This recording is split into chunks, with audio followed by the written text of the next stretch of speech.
Today I'm going to be reacting to the founder of Drip Footwear, Lekao Sehwana. If you just walk past Santon or any fancy area like Fourways or something, you would find all these drip billboards. Oh, look at me, habibi. Oh. His story or his background is actually really interesting, and I wanted us to have a look at that. I took a lot of inspiration from this man, and I'm hoping that you guys can find nuggets of wisdom in what we're about to watch today. So without further ado, let's get into it. I started Drip with 4,600 rands, and I built a good relationship with the factory. Something a lot of people fail to do in business most of the times. You get the money, you think all the money is yours. You forget that some of the money doesn't belong to you. You have suppliers, you have employees, you have operational costs. You eat all the money. And I built a good relationship. The first 26 pairs of Drip that I got them for free from the factory as a prototype. I advertised those shoes. Jeez. It trended on social media. My first interview on radio, I didn't even have the product. I only had the prototype. I created a pre-order on my online store. People started pre-ordering. I had a minimum order quantity of 600 pairs. Jeez. And I started selling the shoes without even having them. Just online, on Twitter, doing interviews without the product. By the time in 6 weeks was done, I had the product and I was just delivering the product. That's how I raised my money. Can you see what is really interesting about his method to raise capital, especially when he did not have anything, was to do pre-orders. He actually started his business model through dropshipping. To bring the inventory to the country was going to cost him a lot. So what he did was he created a pre-order, and his delivery date was in 6 weeks. So when somebody actually bought the item from him, he clearly communicated that they will only get the product after 6 weeks. So then he used that time to collect as much money as he could, or to raise the money through the sales and all of that, because he understood social media, and then, ordered the products from China and then finally bring it to the country and deliver it to the customers. I think for all business owners out there who don't have money and want to start something, I think you could use this technique or this method to get going. I didn't get funding from anyone. Getting funding from people is actually good. They say in business you must use other people's money. Yes. It's said that in my position, even today, there's even the cars that we own at work, we couldn't even get credit for them because of my background of not having anything, of not having credit in my previous life.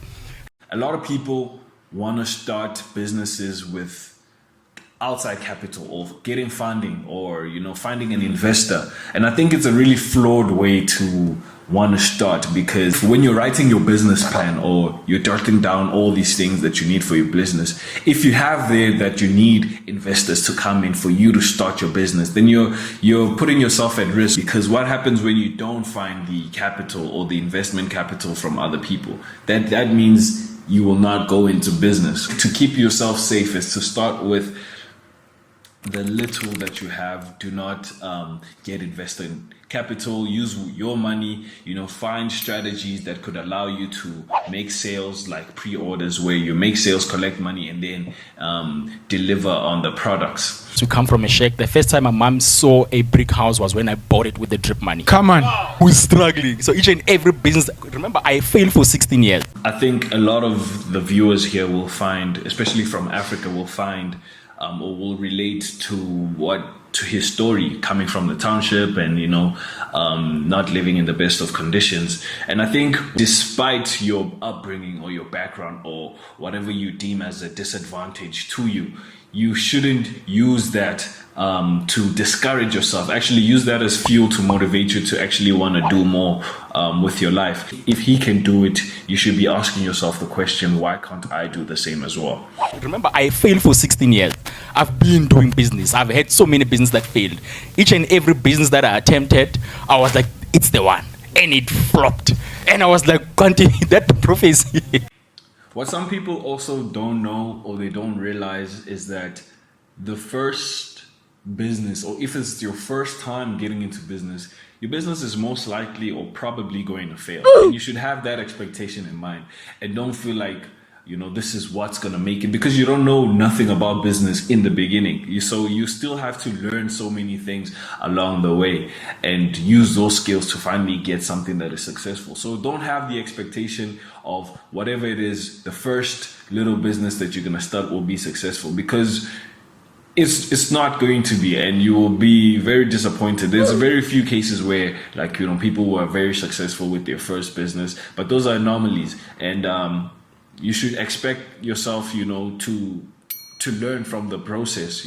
The journey is what's most important than anything else, and not the success. So you want to learn from all your mistakes and all of the bumps on the road. But I never really given up on God. I'm a believer. My mom is a very strong black praying woman. So I come from that background of Christianity, church, belief. So, and another thing is also, I think believing in God will also play an important role, because the journey of entrepreneurship is basically the journey to self-discovery. Like, you will discover a lot of things about yourself. There will be some rough patches, and you need that source of higher power to fortify your will to keep going, to comfort you during those hard times, so that you can get up the next day and continue working despite you not seeing immediate results when you're getting started. When you build a business, I actually knew that the business was going to grow, and how you actually price the product. When you start a business, you might start with maybe making a profit of 40%. But as the business grows, the profit also goes low. The percentage lowers because of what? Because of the operations. Some people don't understand this. I mean, I fell into the same trap as well, where when I first started making sales with my dropshipping store, I thought, okay, the money that I'm making is mine to go spend on whatever it is that I want. And that is not the case most of the time. Whatever money you make, a wise businessman will reinvest everything. And if you look at all the operational costs that you will have, being your subscriptions, the amount of money you spend on ads, all of that actually plays a part, or plays a role into how much profit you're actually taking back at home. So I think the first few years, or the first year when you're finally profitable with dropshipping, is to still lock in, not to necessarily boast about how much you're making or go spend on whatever it is that you want to spend on. Just reinvest all the money that you're making. I actually spent a lot of my time in high school reading business books. Those were things that I was actually just doing.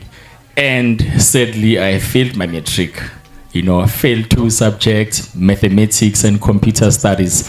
But I went back in 2008, rewrote, failed computer, passed matric, but I made it. Despite how you kind of came up in this world, like whether you failed matric, university, don't allow that to be a crutch on you anymore, because you can hear his story. He did not allow that to hold him down. He kept going. He kept pushing. Another thing, especially with this journey to self-discovery or entrepreneurship, the battle is between you and yourself. I know we can all fall into the traps of looking at your peers and saying, these people are further than me in life, or they got a fancy job, or they're driving a nice car, and I'm still here suffering and all of that.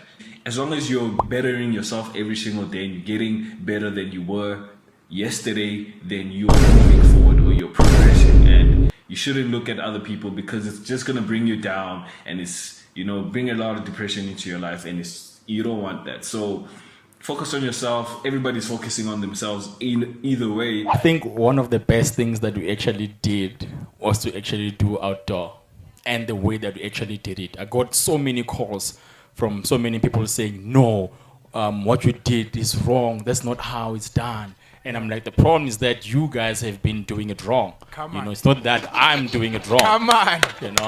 I think from this clip, you can hear the passion that this guy is really passionate about the business that he started. Are you willing to sell whatever it is that you're selling long term, over 2-3 years? Are you trying to make a quick buck and then dump the product? Because if you're trying to make quick money, I don't think you'll be able to unlock the potentials of that product. So you need to fall in love with the product, I would say, because with him, he fell in love with sneakers, and he was able to, find avenues or advertising avenues that most people will not even look at. If you're going to jump from one product to the next one, into the next one, into the next one, you're not going to get the core of advertising or marketing. You're not going to learn everything that you need, the essence to actually become successful. Is when I started Drip, I was focused more on the township and actually the township market. And that's how we actually, I created the township dream. So I looked at myself and said, what is it that other township kids want? What is the ultimate township dream? Is for us to actually be successful, be educated, be able to actually leave the township and just live better life. And then that's how we actually coined the township dream. And as we grew the business, we came up with a new tagline. It's called Live Your Great. And then we said the township dream, we have to turn it into a foundation. One thing that is really important, or one thing that he did that's really sticks out to me, is that he niched down to his surrounding environment. So he's from the township and he looked at that and said, okay, how can I create value to these people around me? Okay, so there you have it, guys. These are like a little clips from Letao Sehwana, the founder of Drip. This man has inspired me a lot over my own journey of entrepreneurship, and I wanted to share some of that stuff as well with you, my fellow audience. So if you like the video, just like, subscribe to my channel. Let's grow this channel, and link in the description for everything you might need from me. See you in the next one. Okay.